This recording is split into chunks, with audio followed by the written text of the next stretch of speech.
Olá, pessoal, tudo bem? Como é que vocês estão? Estamos aqui de novo com mais um podcast do Jornal Nossa Cidade e hoje a gente recebe uma pessoa que eu sou muito fã, demais, que é o ex-prefeito de Ribeirão Pires, ex-vereador, ex-deputado Clóvis Volpi. Volpi, um prazer te receber, muito obrigado por vir aqui com a gente. Eu é que agradeço o carinho que você tem por mim, o carinho que você tem pelas coisas da comunicação, não é?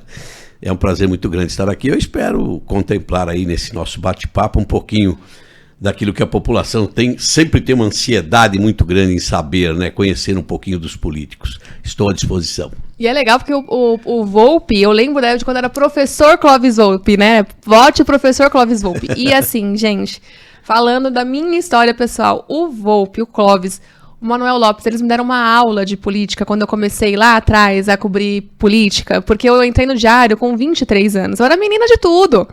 E nessa época, a gente não tem noção de como a política do todo funciona, né? E não é qualquer pessoa, muito menos um prefeito, que já na época o Clóvis já era prefeito, tem a paciência de pegar e explicar as coisas para que a gente entenda o tabuleiro político que é uma eleição, o tabuleiro político que é uma prefeitura. Então, Clóvis, meu profundo respeito por você também nisso. Que é isso. Eu, sempre que eu posso, né, eu faço uma brincadeira, às vezes, com as pessoas que eu converso. Ao longo de 50 anos de vida pública, eu adquiri alguns conhecimentos. E o que é que eu faço com os meus conhecimentos? Eu levo para o túmulo? Não, você tem que divulgar isso, você tem que transportar esse conhecimento para outras pessoas. Isso me dá prazer e eu acho que para as pessoas interessadas também é um prazer muito grande acelerar esse processo do conhecimento em relação à vida pública. Não, é demais, eu aprendi muito. E eu queria que você conversasse um pouco com as pessoas hoje em casa e falasse também como é que foi que você se descobriu esse ser político. Quando é que você pensou, estou entrando na política e começou a se dedicar a isso? Olha, eu acho, né, sinto assim, olhando lá para minha infância, que eu já nasci político, não é? Porque no grupo escolar eu é que segurava a bandeira na frente, né? Chegava 7 de setembro, ou então uma data aí histórica, você tinha que declamar uma poesia e eu era sempre o escolhido pelo professor e tal para fazer isso. Aí você vai levando aquela tua vida, meu pai tinha um boteco, um bar, eu tinha lá uns 9 anos de idade, e naquela época nós tínhamos um grupo muito grande na Vila Vitória, lá em Mauá, das pessoas analfabetas mesmo, né? Porque a Mauá estava se formando. Meu pai fechava o boteco lá, o bar lá na Vila Vitória, e ele trazia um jornal que ele vinha do trabalho da Swift. Eu não me lembro qual era o jornal, mas devia ser Última Hora, aqueles jornais assim bem, né, sangrentos, né? E as pessoas se reuniam e meu pai fazia com que eu lesse o jornal para as pessoas. E naquela época tinha o Repórter Esso, né? E eu, de vez em quando, ouvia essas reportagens, assim, e eu dava aquelas entonações de voz, assim, lendo as notícias para aquelas pessoas que esperavam meu pai chegar para ler o jornal, e eles não sabiam ler, e eu que fazia a leitura. Então, isso começa, depois você vai, eu trabalhei em fábrica há muito tempo, então eu criava aquelas atividades sociais, aí eu virei professor, então no magistério isso aflorou muito mais, né? E eram os alunos, enfim, e depois na área de esportiva eu também participava de muitas atividades esportivas, culturais. Aí eu fui presidente do Grupo Teatro Amador de Mauá, o Grutema, aí eu me virava também um pouquinho como ator amador, enfim, eu sempre estive ligado a essas questões culturais, esportivas, sociais. Isso leva para a política, né? Isso leva para a política. Eu comecei pensando que, de fato, eu não sabia o que era política, mas sabia que tinha esse temperamento, que é um processo natural. Aí virei vereador, virei primeiro secretário de Educação. Eu estudei com o Amaury Fioravanti na mesma faculdade, e o Amaury, quando ganhou a eleição, me convidou para ser secretário de Educação. Eu fiquei reticente ali por um ano e pouco, mas depois eu saí da fábrica, fui para lá com 24 anos, eu era também jovem, e a partir dali, então, eu acabei me dedicando muito mais às questões públicas, principalmente na área da educação. Aí eu fui secretário de Educação também aqui em Ribeirão Pires, depois essa coisa foi virando até eu me encontrar como candidato. Isso, a minha primeira eleição. Em 76 eu tentei ser candidato, né? Mas houve uma certa distensão no partido, era MDB e Arena, era a época Só tinha os dois partidos, né? Só era a época da Revolução, eu era militante político na faculdade, depois entre professores eu também mexi um pouco com política lá. Naquela época, ou você era da direita ou você era da esquerda, porque todo mundo que estava na esquerda era comunista, que na realidade não eram. E todo mundo que estava na direita também eram fascistas, essa coisa toda. E eu acabei entrando em 82, foi a minha primeira eleição. Eu fui o segundo mais votado em Mauá, com 2.593 votos, isso em 1982. O mais votado foi o Edgar Greco Filho, né? Edgar Greco Filho. E eu fui o segundo. Dali para frente, você não consegue mais sair da política, né? E acabou essa história toda. Virei vereador depois virei outra vez, fui presidente da Câmara. Aí você vira deputado estadual, federal, prefeito, secretário de Estado, essa coisa que não sai da veia da gente.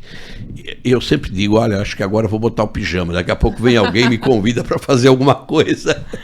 Prefeito, eu não tenho como não te perguntar, porque assim, claro, quando eu tava lá, que eu comentei aqui no Diário do Grande APC, deve ter sido o quê? 2009, você tinha acabado de assumir o segundo mandato em Ribeirão Pires e já estava ventilando a ideia de que você queria ser prefeito de Mauá. Sim. E a gente sabe que você tem uma história profunda com a cidade de muitos anos, né? Sim. E 2017 veio aí, não veio aí, quase veio aí. E aí eu queria que o senhor fizesse um pouco de como foi essa campanha. Foi uma campanha típica, porque a gente sabe que Mauá é uma cidade meio complicada quando a gente fala em política também, né? Em 2016, eu era superintendente do IPEM, Instituto de Pesos e Medidas, e o governador era o Geraldo Alckmin. Uhum. Eu estava, tecnicamente, aqui em Ribeirão Pires, primeiro na pesquisa, né? E eu tinha me afastado um pouco da disputa, porque eu achei que estaria dando um tempo para que surgissem novas lideranças, né? Há uma necessidade da criação de novas lideranças sérias, né? Lideranças sérias. E eu não queria concorrer aqui. E o governador pediu para que eu fosse candidato em Mauá, porque na época o PSDB não tinha absolutamente partido, assim, era um partido agregado, ele funcionava como um partido agregado, e ele seria candidato à presidência da República e queria fortalecer o partido aqui na região do ABC. Eu insisti que não deveria ser candidato. Na realidade, eu havia até sugerido à época que a Vanessa Dambo fosse a candidata do governo, mas ela perdeu o mandato no meio do caminho, né? E eu acabei, de última hora, aceitando o convite por gratidão. Na realidade, eu não tinha muito ânimo, mas por gratidão, porque o Geraldo tinha ajudado aqui na prefeitura de Ribeirão Pires e tinha ajudado também na minha carreira pública, não é? Então, o que aconteceu? Eu fui candidato para formar o partido, um sacrifício muito grande, sem recursos financeiros, um grupo muito pequeno, as pessoas não acreditavam que eu poderia fazer uma boa performance, ou ter uma boa performance política em Mauá, embora eu tivesse toda uma história, né? Fui vereador da cidade, presidente da Câmara, fui presidente do Grêmio Mauaense 11 anos, mexia com esporte, com cultura e tal, e acabei indo para a eleição com a expectativa de ir para o segundo turno, e não fui para o segundo turno com 1% dos votos só, porque o Donizete era o prefeito no PT. Uma diferença muito pequena. Uma diferença foi pequenininha, muito pequena, mas eu não tinha recursos financeiros para tocar uma campanha em Mauá. Mauá é um monstro, né? Nossa, é gigante. Mauá é um monstro, você tem que ter muitos recursos ali, o grupo tem que ser muito grande. Mas eu fiz um bom trabalho lá, a campanha foi muito séria, eu fiz campanha extremamente limpa, segura e tal, e acabei não indo para o segundo turno, ganhou o Átila Jacomussi, e aí eu me afastei e acabei voltando para Ribeirão para ser candidato em 2020. Né? Mas eu acho muito interessante essa história, prefeito, porque assim, é o que você falou, você concorreu por conta, falando dos bastidores, você concorreu por conta do PSDB mesmo pedir. E no segundo turno, você não quis apoiar o candidato que o PSDB resolveu apoiar na cidade, né? Aí eu fui expulso, né? Ele que falou, gente. Eu fui expulso do partido, Aí você tem aquela conversa, né, de bastidores, quem que você vai apoiar? Eu fiz uma análise, né? É assim, quando você está num partido, você também tem que zelar pelo seu nome, não é? Eu não sou aquele cara que me escondo da eleição, né? Eu não me escondo da eleição, eu não fico com aquela história, não vou apoiar ninguém e tal, não sei o quê, não. Eu olhava o quadro que ficou, o Donizete, né, de um lado do PT e do outro lado o Átila. Eu acompanhei essa evolução do Átila, quando ele foi presidente da Sama, o que ele fazia, como vereador, como é que ele agia. E eu dizia, será pior para Mauá, né? Ou poderá ser pior para Mauá. Então eu não apoiei ele. E eu olhava o Donizete e dizia assim, bom, dos piores este é o melhor.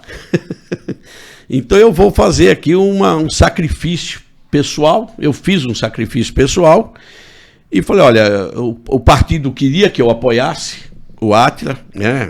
Não me chamou pessoalmente, mas o partido municipal impôs isso, tanto que o partido foi apoiá-lo. Sim. Foi apoiado. Participou do governo. Eu dizia o seguinte, eu não ponho meu nome nessa história. Olha, eu não vou botar meu nome aí. Eu tenho que respeitar aqui minha história também. Não vou fazer esse sacrifício de jogar o meu nome aí. E eu não fui apoiá-lo mesmo. O partido me expulsou sumariamente, né? Não teve nem julgamento, né? Foi um negócio assim, bárbaro. Você está expulso aí no Diário Oficial, né?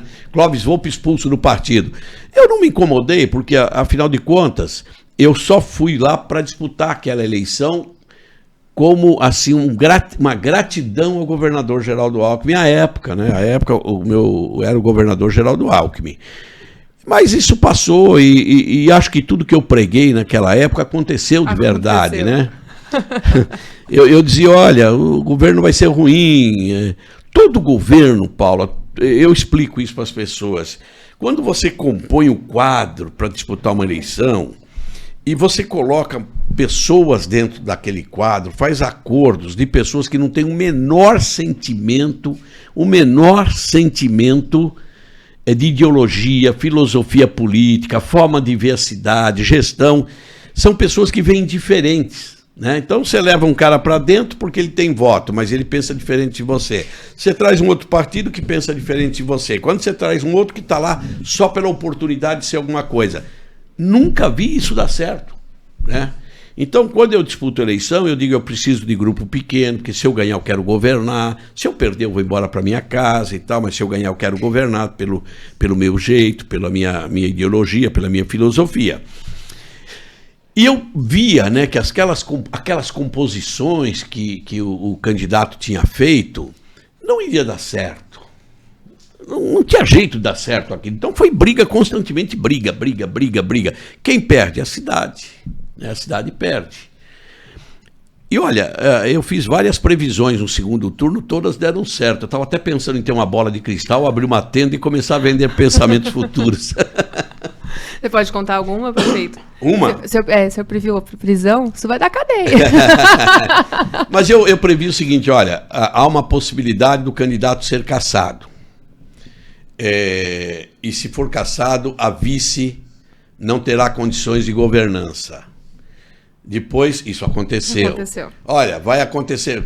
O vice, eu fazia aquelas enquetes assim, dizendo, olha, o vice desse candidato era o empresário, né? É melhor preparado para assumir se houver um problema. O vice desse candidato não terá uma preparação para gerenciar uma cidade.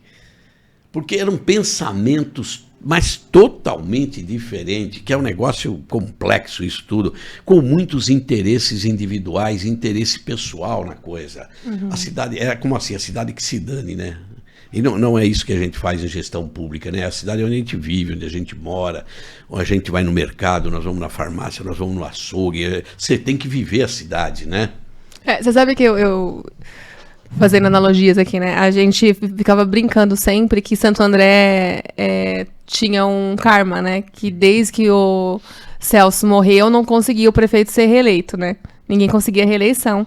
Paulinho conseguiu aí uma reeleição e tá muito bem na cidade. Mas Mauá também tá com uma dificuldade nisso, né? Desde que aconteceu a cassação do Márcio, o Oswaldo veio, mas o Oswaldo não veio depois, o Donizete veio, não conseguiu depois, aí o Átila veio, o Átila não conseguiu depois. Tomara, né? Olha, o que está acontecendo, né? Os prefeitos, os gestores, eles estão com muita dificuldade em governar as cidades.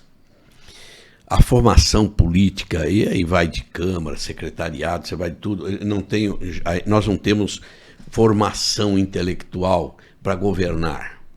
Se você tem uma empresa, você vai contratar um CEO, por exemplo, para gerenciar, você olha o currículo dele, você olha o conhecimento, você olha tudo aquilo que ele sabe fazer, você entrega a empresa nas mãos dele.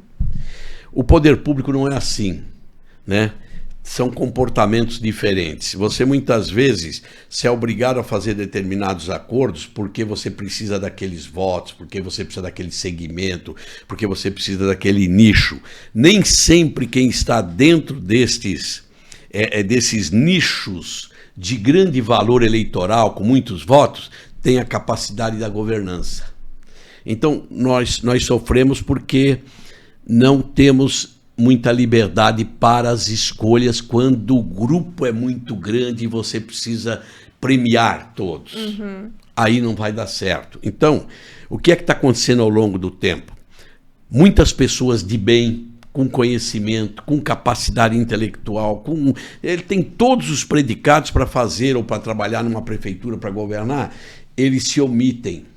Eles não querem se envolver na política, porque a política tem sido uma coisa muito suja, então eles querem preservar, e eles vão preservar os nomes, né? Olha, eu não vou jogar meu nome nisso, eu não vou jogar meu nome naquilo.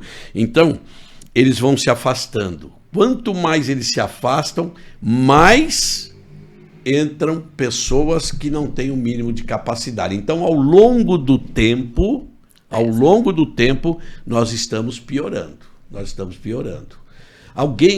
As pessoas tinham que ter essa vontade, esse desejo de disputar a eleição, de fazer propostas de governo, de pertencer a um grupo político que discutisse política, não é? No passado, Paulo, eu era muito menino ainda, em Mauá, tinha o seu Benedito Martins, que ele tinha um Grêmio Cultural Monteiro Lobato. O que tinha no Grêmio? Era uma sala ali na Avenida Barão de Mauá, 44, naquele prédio, e uma sala daquela tinha uma biblioteca. Na época não tínhamos TV, não tínhamos a inteligência artificial, não tínhamos nada disso. O que faziam os adultos? Eu era criança, eu tinha 11, 12 anos. Eles se reuniam aos domingos para ler os jornais. E eles ficavam, aqueles jovens lá, meu irmão estava no meio desse grupo, eles discutiam política da cidade, política estudantil, política do colégio, né, como é que funcionaria o Grêmio, o que eles iam fazer. E eu ficava lá ouvindo aquelas pessoas todas, ou um jogava xadrez, outro fazia isso. Então você tinha um grupo de jovens preocupados com o que seria o futuro de Mauá. O seu Benedito, claro, faleceu há uns 30 anos, eu fui sócio daquela biblioteca a vida inteira, até que ele morreu. Eu nunca mais usava aquilo, porque depois a gente passa a ter biblioteca própria. Mas aquilo foi a minha formação, né? Eu me formei dentro de grupo de pessoas que pensavam assim, e eu nunca consegui me desvencilhar disso. Falar, eu nunca usei essa expressão, eu quero que se dane isso, eu quero que se dane aquilo. Não, eu não quero que se dane, eu quero que ache que tem jeito de consertar.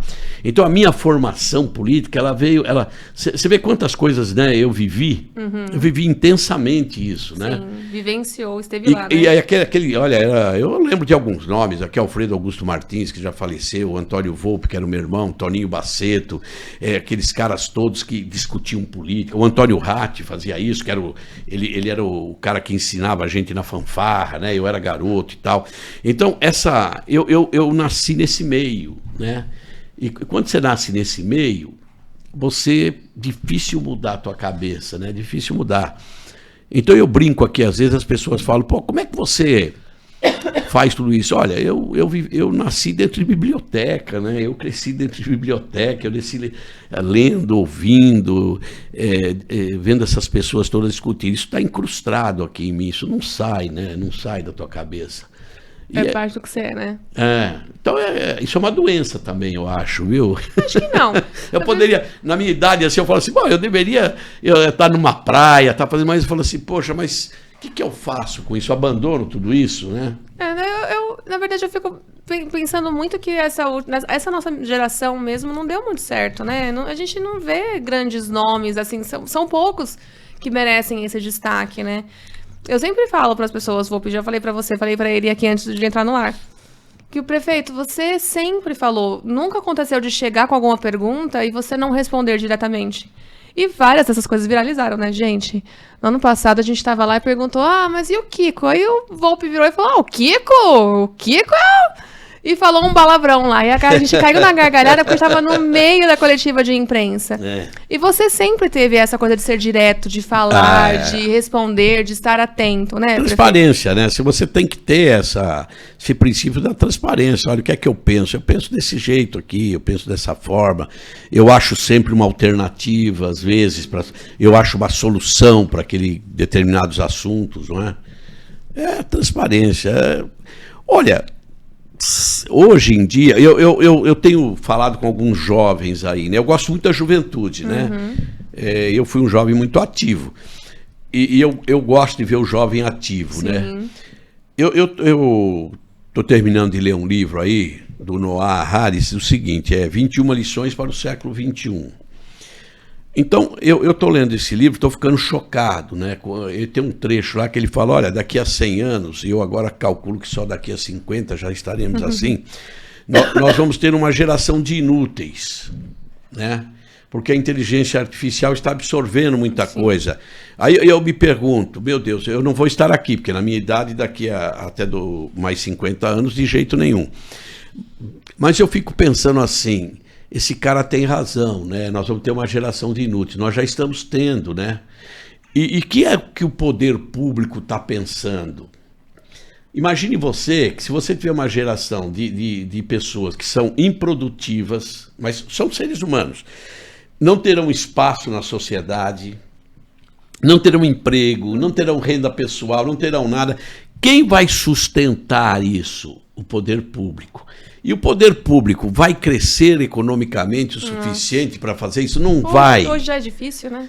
Nós viveremos daqui a 50 anos não estou falando isso aqui, não. Eu não sou tão pessimista assim, mas nós viveremos um caos onde o poder público não vai ter como fazer essa coisa funcionar, né? Então, que vai ser, né? Como é que vai ser isso tudo aqui daqui a 50 anos? Você fala assim, mas nós não temos isso. Não, você vai na Cracolândia, então você tem uma geração ali, por conta das drogas, que o poder público não consegue resolver a Cracolândia.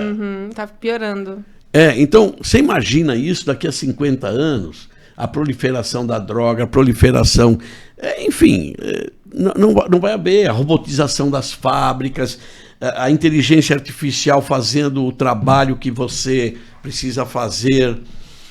Para quem vai servir o professor se o Google te responde na hora aquilo que você quer saber? Você vai perder o interesse pelo conhecimento, pela história, porque você vai dar respostas práticas e imediatas sem saber por que aconteceu aquilo. Sim. Então, tudo isso que está acontecendo, o poder público está fazendo o quê? Né? O quê? Não estão. E poder público assim, municipal, estadual, a União.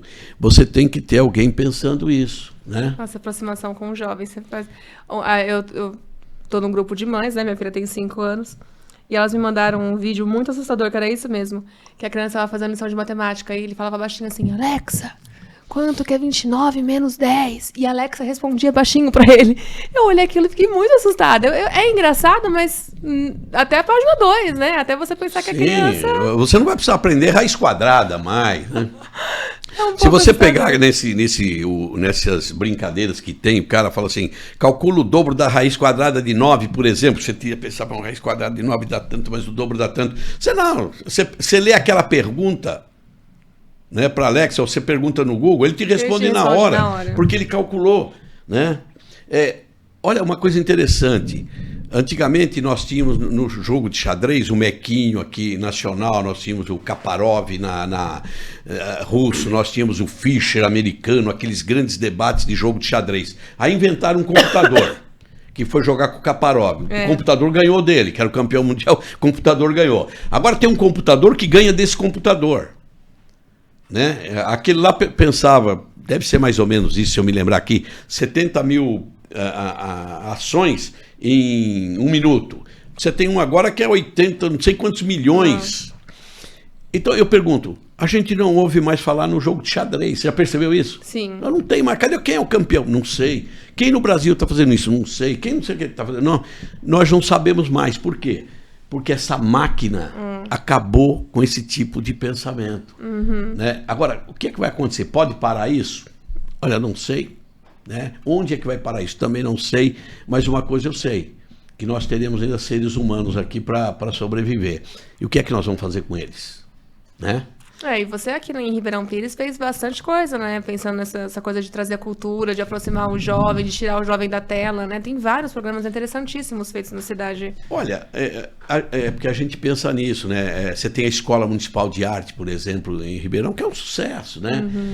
Você tem convívio, as meninas que praticam balé estão convivendo lá. Naquele momento elas não estão no celular, então elas estão conversando, estão falando, estão brincando. O cara que está aprendendo piano, o cara que está fazendo isso, a menina que está fazendo uma pintura, isso tudo te traz um convívio, que é o que a sociedade precisa hoje, é o convívio, né? Sim. Eu assisti uma palestra há alguns anos que o palestrante disse o seguinte: olha, a profissão do futuro vai ser RH, Relações Humanas. Porque você tem no topo aqui a inteligência artificial, robotização da fábrica, né? Aliás, você tem aqui a robotização e você tem os diretores, gerentes, o CEO lá e tal. Tem o peão coitado aqui no meio. Quem é que vai fazer essa relação dele com a máquina? Você tem que ter um cara de RH para ficar tratando ele. Então é uma profissão que dá para a gente pensar. Outra coisa que talvez profissões do futuro aí a gente pode indicar para os jovens é quem souber lidar com dinheiro. Porque, de repente, o mundo vai girar em torno do dinheiro. Você não precisa ter produtividade, investimento, você não precisa ter nada, você precisa saber ganhar dinheiro. Quem está lidando na bolsa hoje e quem mexe com bolsa, né, você também tem esse problema. Depois a área médica de saúde, assim, que é sempre crescente. Sim. Né? Mas, sempre prefeito, mudou muito a política também? Muito. Essas gerações que você pega a conversa, a maneira de se relacionar, como é que é fazer uma reunião política hoje? Olha, nós temos uma coisa que é natural, mas que às vezes ela é prejudicial às cidades, ao Estado e tal.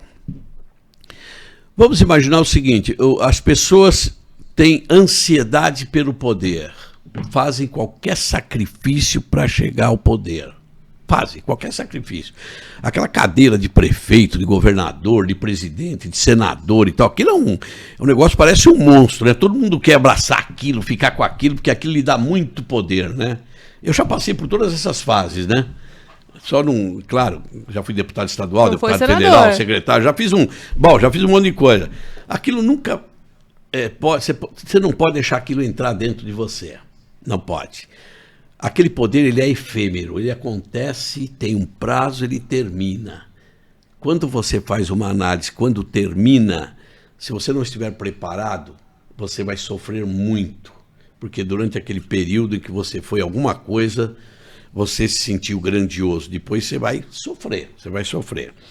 Quando as pessoas fazem qualquer sacrifício para sentar numa cadeira dessa, o resultado do trabalho dele não será bom.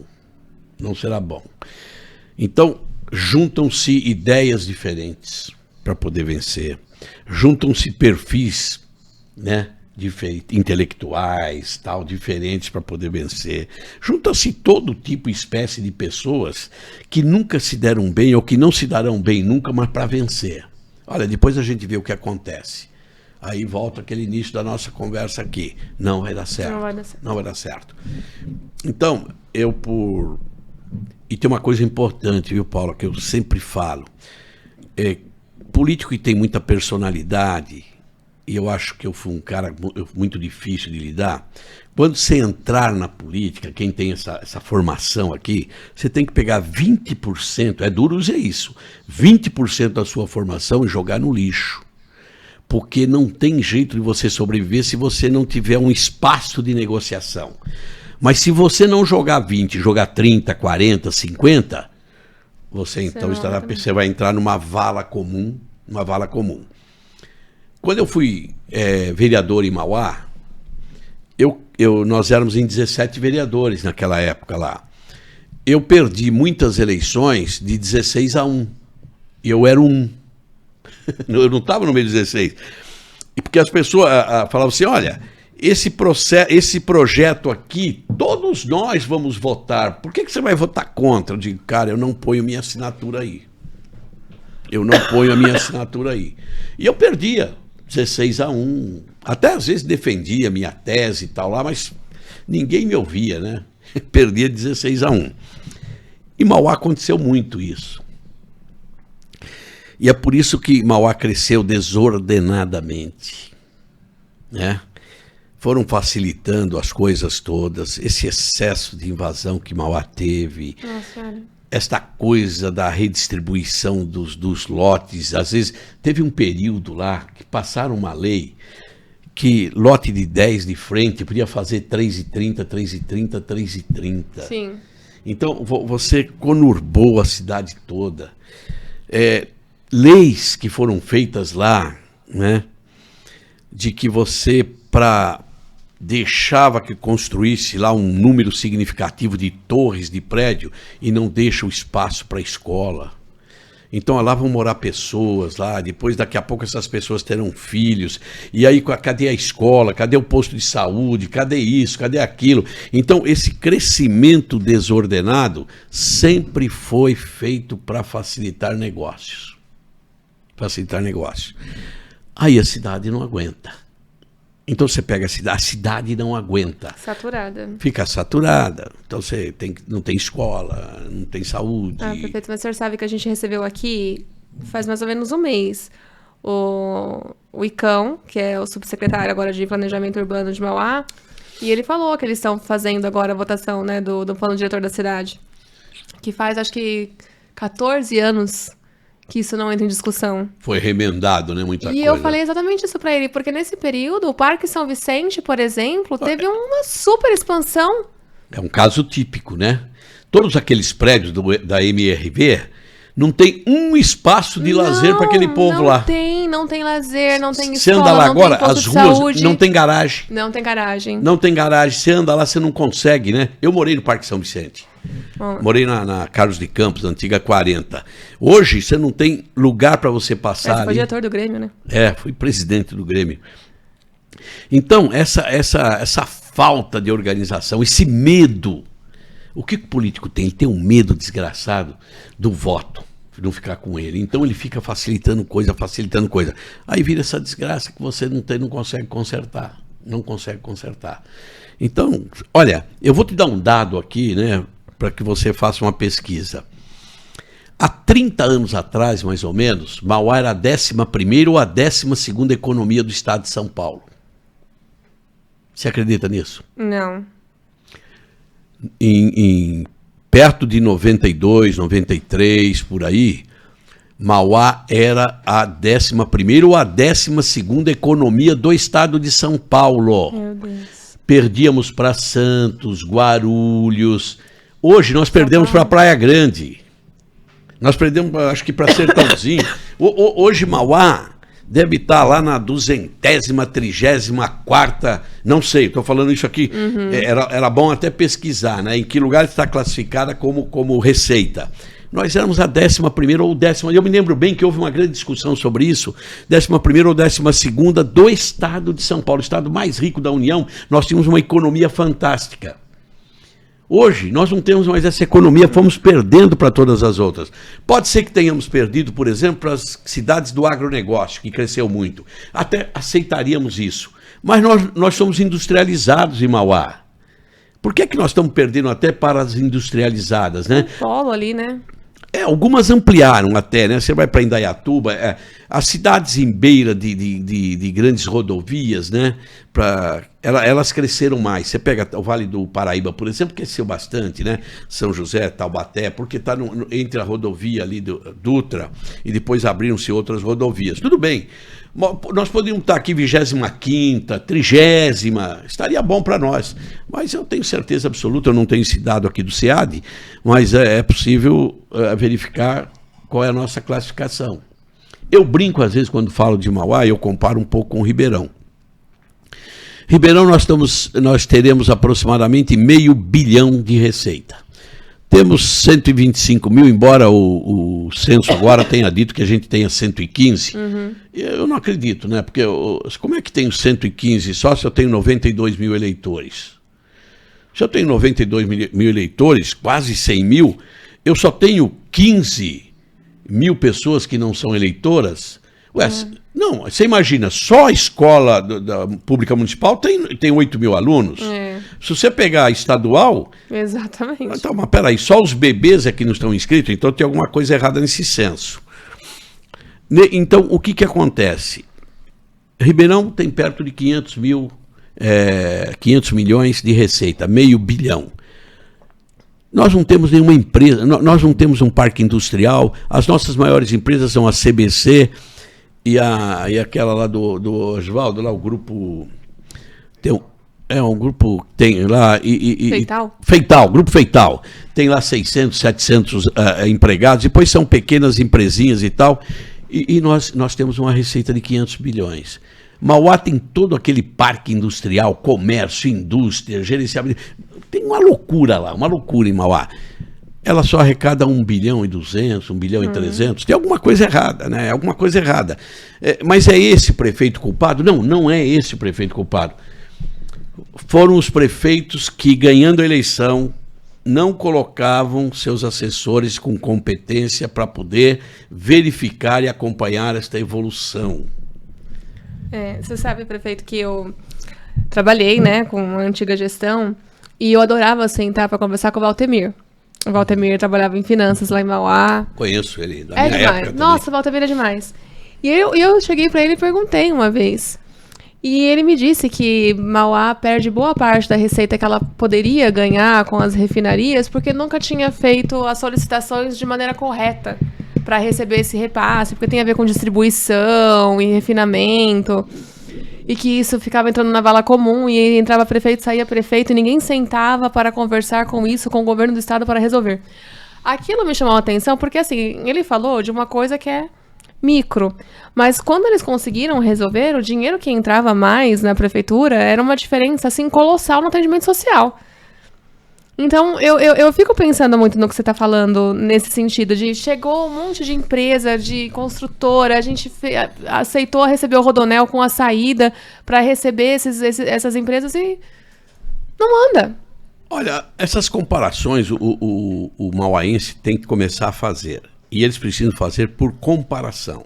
Por comparação. Então, esta da economia é uma comparação. Alguma coisa está errada. Como é que conserta isso? Conserta em 4 anos? Não, você não vai consertar isso em 4 anos de jeito nenhum. Você precisa ter o começo, alguém precisa começar esse processo e você vai levar mais 4 prefeitos, 3 prefeitos que tenham a mesma filosofia. Aí vem aquela pergunta anterior sua. Questão. O que é que dá errado? Porque depois todos se compõem para tirar aquele que está pensando corretamente e tiram, né? Porque o eleitor tira. Quando ele tira aquele grupo que pensam diferentes e tal, eles não vão pensar como aquele que saiu. E aí vira um problema. Vamos falar, por exemplo, de educação. Olha, lá tem 44 escolas municipais, né? Tem quase 500 mil habitantes. Nós temos 33 lá em Ribeirão Pires, com apenas 125 mil habitantes. Se você comparar isso, lá teria que ter pelo menos umas 70 escolas municipais.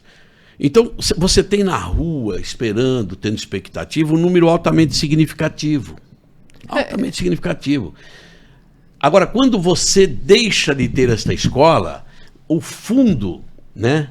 O Fundeb seu, você perde dinheiro, porque você manda mais dinheiro para o fundo do que você recebe do fundo, porque você não tem um número de crianças suficiente para equilibrar esta economia. Então, se você continuar sempre perdendo, cada vez você vai ficar mais para baixo, mais para baixo, mais para baixo.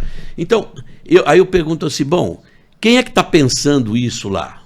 Ninguém. E onde é que vai construir agora? Você tem que desapropriar, porque você não deixou espaço.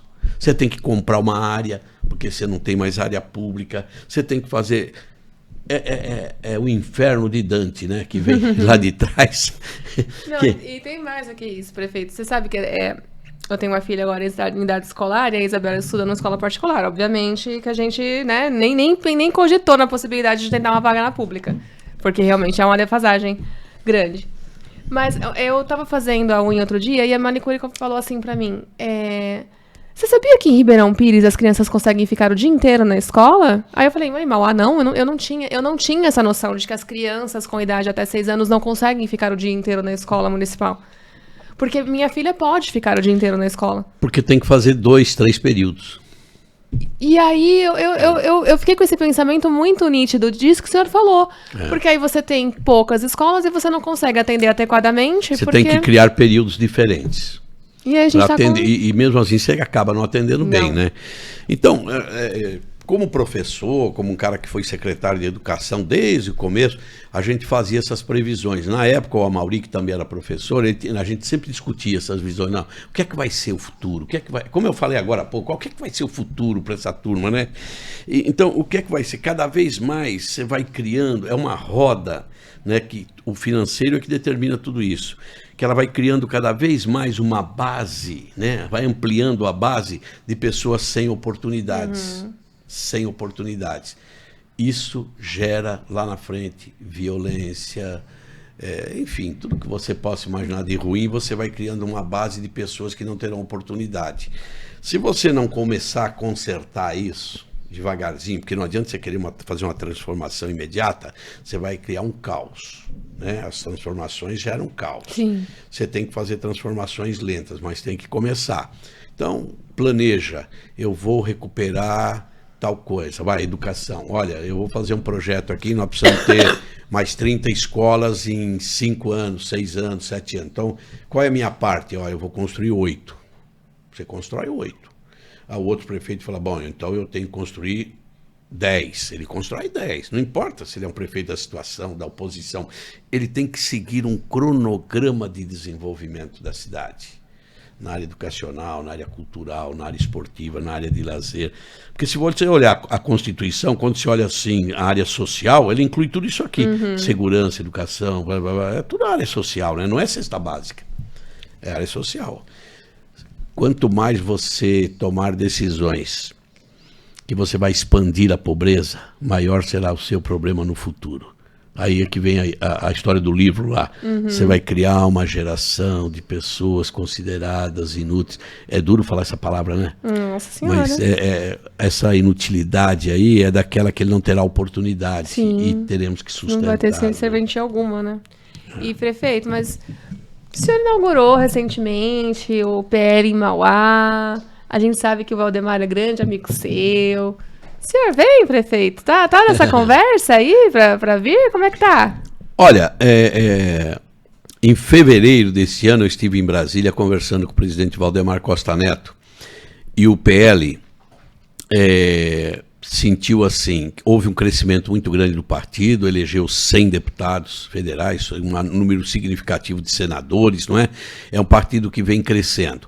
Para que esse partido se consolide cada vez mais, vai ter uma eleição para prefeitos aqui e o PL vai fazer um trabalho em cidades de grandes densidades eleitorais. Mauá é uma cidade de grande densidade eleitoral, vai lançar candidatos.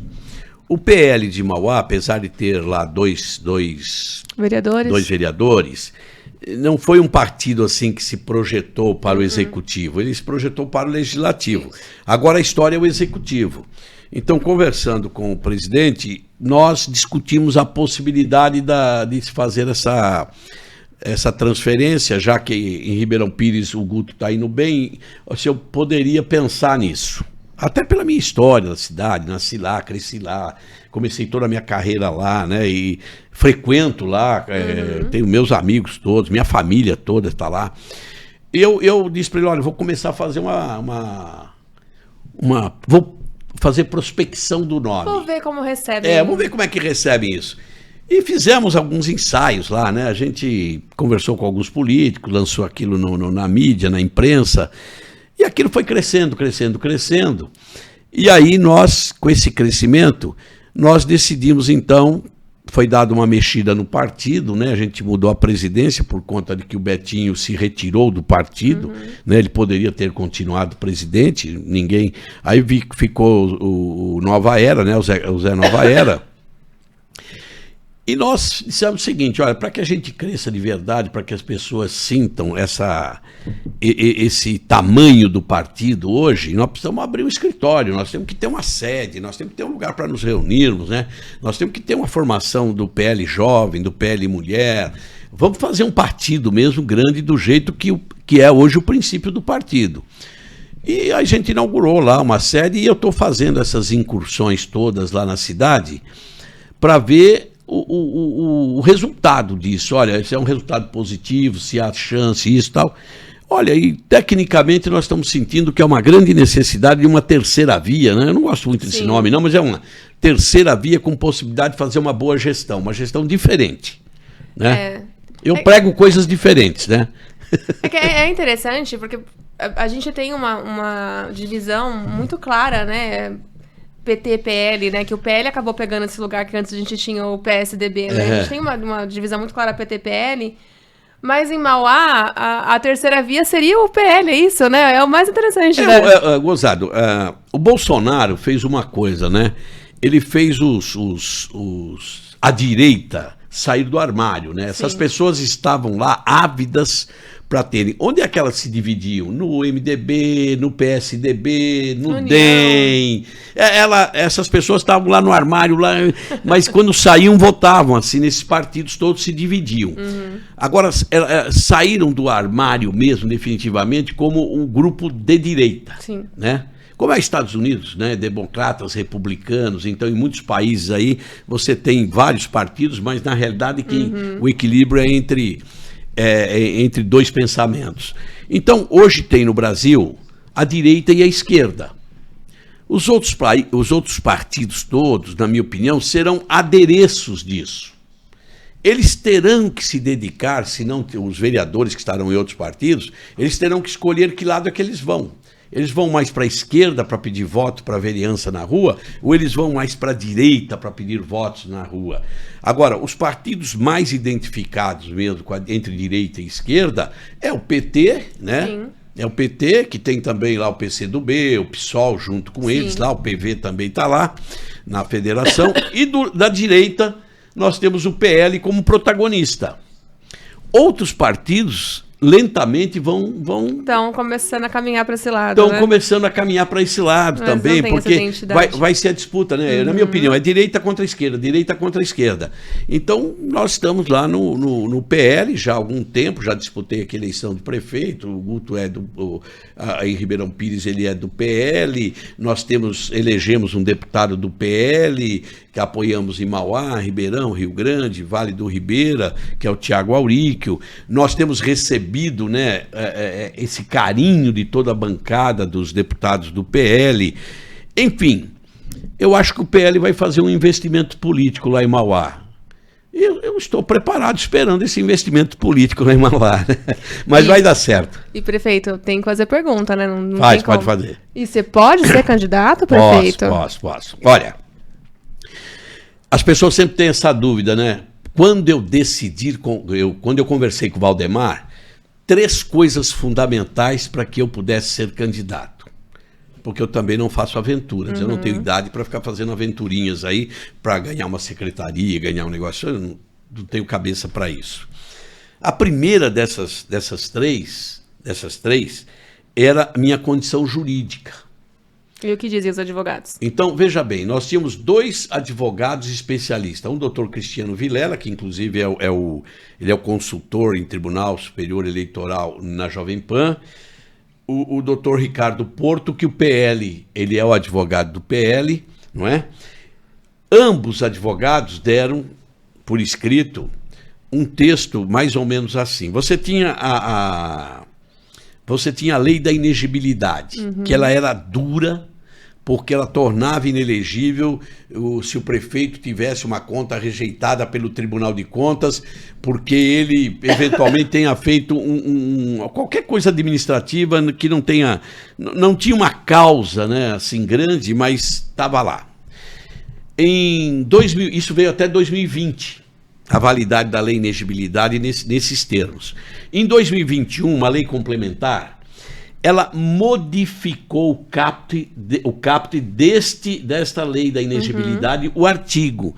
E ela passa a dizer o seguinte, que mesmo tendo contas rejeitadas, né, pela Câmara Municipal, desde que não tenha tido dolo, a expressão dolo não está lá, não tenha tido irregularidades que comprometesse o erário público, tivesse multa, tivesse que devolver dinheiro, que tivesse que fazer isso, passaria a valer o texto de que a pessoa seria elegível. É o meu caso. E é o caso de um monte de candidatos que tiveram... Era muito dura esta lei, muito dura esta lei. Eu tive uma conta rejeitada pela Câmara, não é? Sugerida pelo Tribunal de Contas, por banalidades, de certa forma, né? Por banalidades.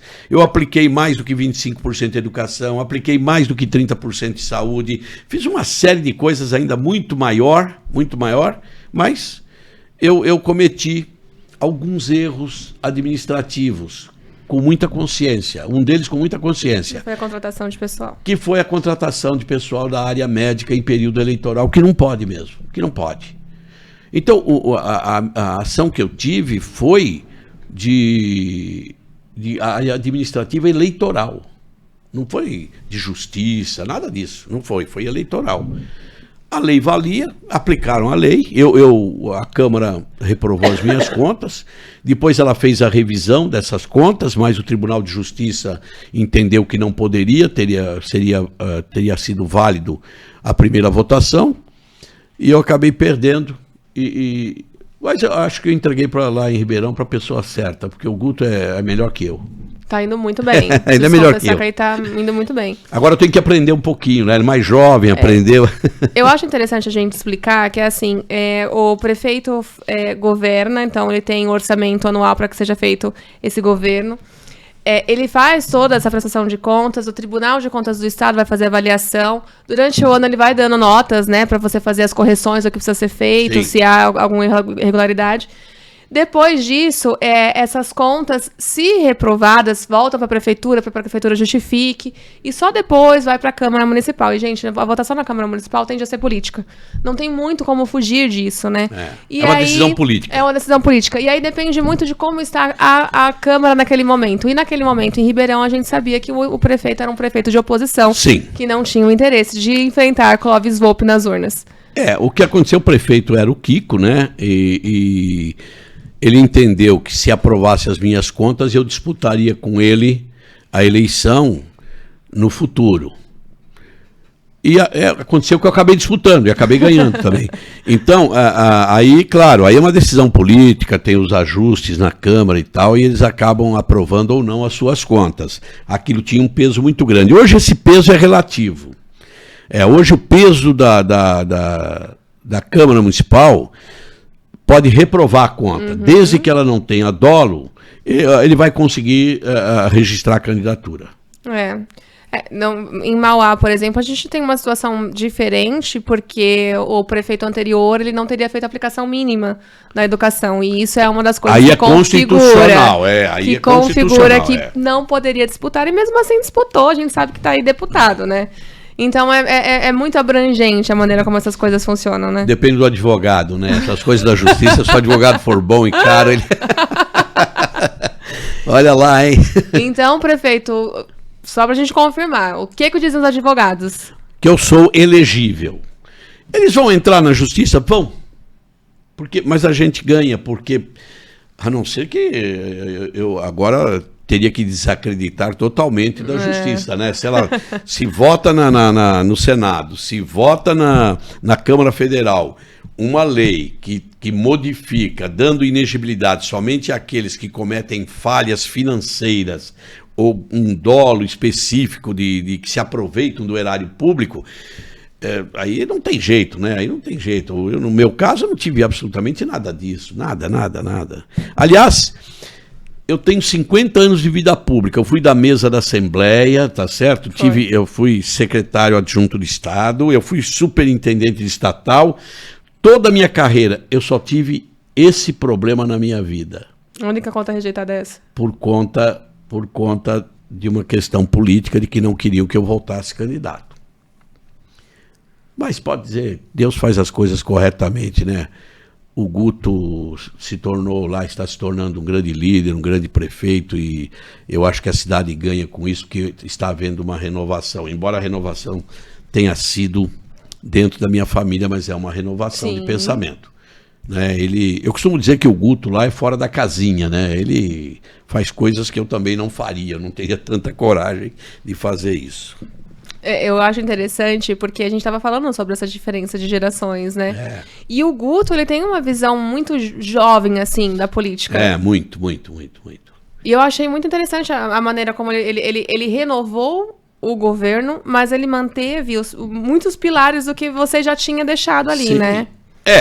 Algumas coisas ele segue, né? Arrisca. Dá orgulho, Volpi. Dá orgulho. Dá. Às vezes eu discuto um pouco com ele, né? Eu também, de vez em quando, eu dou uns pitacos lá dizendo o seguinte, olha, não, porque eu ajudo assim, no que eu estou ajudando, né? Quando posso e tal, ou quando ele pede.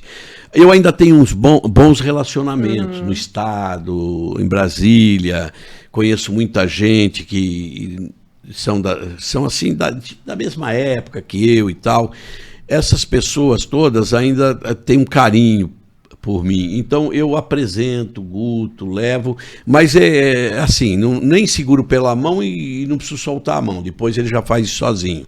São as novas lideranças que estão surgindo, né? Lideranças boas, porque tem umas lideranças que vêm surgindo aí que, pelo amor de Deus, dá até medo. Corre que é cilada. Prefeito, para terminar, eu queria fazer essa analogia também. O senhor, quando recebeu a cidade aqui de Ribeirão Pires, nessa última eleição, o senhor sentou e falou pra gente, olha, estamos endividados, tá difícil, mas em pouco tempo vocês conseguiram ajeitar as contas e fazer as coisas andarem bem, e Ribeirão Pires tem caminhado realmente muito bem.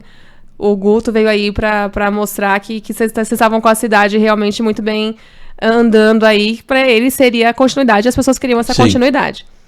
Em Mauá, dá pra fazer isso? Olha, eu agora, eu estou fazendo um estudo, já recebi a LDO, que foi recentemente votada, e vou receber depois um orçamento para dar uma olhada. Eu acho que nós podemos fazer lá também alguma coisa semelhante ao que fizemos em Ribeirão Pires, para diminuir o custeio da máquina, né? Excessivo número de secretarias, não há necessidade de tantas. Você tem que escolher um bom secretário, você pode juntar a secretaria. Excessivo número, por exemplo, de comissionados, para você contemplar alas de partidos. A gente tem que entender que o dinheiro público ele tem que ser muito bem, mas muito bem aplicado em benefício da própria população. Cada vez que você cria custeio da máquina, alguma coisa vai ficar sem ser atendida lá na frente. O que eu vejo ainda lá, né, que eu tenho sentido isso, e que não é de agora, isso vem de longo tempo, né? É falta de planejamento, né? A falta de planejamento numa cidade é um negócio terrível. Se você não tiver um planejamento bem estruturado, claro, 10% de nuances que vão acontecendo de novidade no meio do caminho, você tem mais facilidade de consertar. Agora, você não tem planejamento nenhum. Ah, olha, precisa fazer tal coisa, olha, precisa fazer aquilo que eu disse da escola. Ó, eu acho que precisa de 70 escolas na cidade, agora só tem 44. Bom, como é que eu faço para completar isso? Você faz isso em 4 anos? Não. Faz um planejamento para 5, para 6, para 7. Não importa, mas você tem que fazer o planejamento. Né? Olha, posto de saúde, tem lá, me parece, 21 ou 22. 23. 23 postos. Precisa mais postos de saúde? Não. O que nós temos que fazer? Vamos melhorar o atendimento, então. Vamos melhorar a forma de atendimento, né? Porque nem sempre você construir um posto de saúde, você vai melhorar o atendimento. Melhora aquilo que você tem. Melhora só aquilo que você tem. Se você melhorar aquilo que você tem, se você fechar os olhos lá nessa área, por exemplo, melhorar o que você tem, você já vai estar dando um bom atendimento, diferenciado. Agora, se abre mais um, abre mais outro, para contemplar isso, para contemplar aquilo. Porque quando você abre um prédio, você ganha voto. Eu sou daquela filosofia, não me dê um prédio rico, me dê o que tem lá dentro. Eu não preciso de uma escola envidraçada, eu preciso de uma boa formação do professor, né, um bom material didático, uma boa proposta educacional.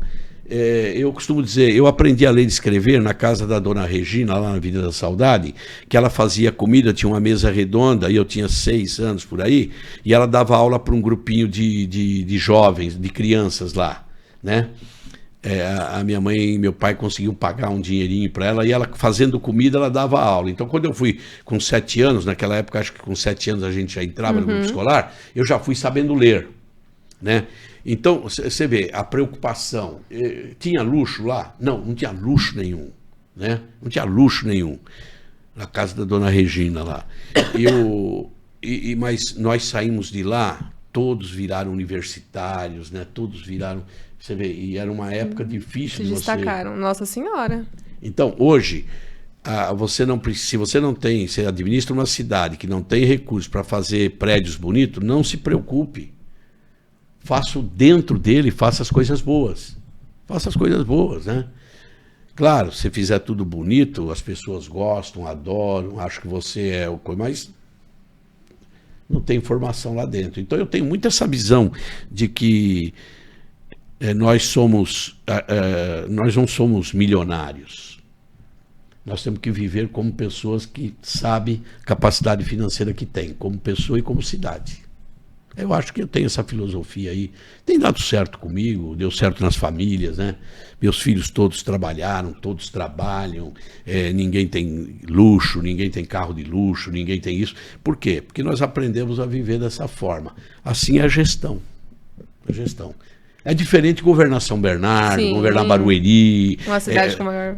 governar Sorocaba. É diferente. Você está governando Mauá. Né? Você está governando Ribeirão, você está governando Rio Grande da Serra. Compara as cidades. Como é que você quer fazer algo semelhante ou ser comparado? É impossível fazer isso. Impossível. Então, vou esperar, prefeito, notícias no ano que vem, tá? Me acompanhe. Terceira via aí, vamos ver. Prefeito, muito grato por você ter vindo. Gente, eu vou liberar o Clóvis, porque ele já falou que ele vai sair daqui, que ele é festeiro, né? Ele vai sair daqui e vai numa festa, ó. Não posso atrasar ele. Então, prefeito, muito obrigada por ter vindo. Espero recebê-lo em breve pra gente conversar de novo de política, que é sempre um prazer falar de política com você. Obrigado, Paulo, pelo carinho. Obrigado a todos aqueles que, evidentemente, estarão nos vendo aí.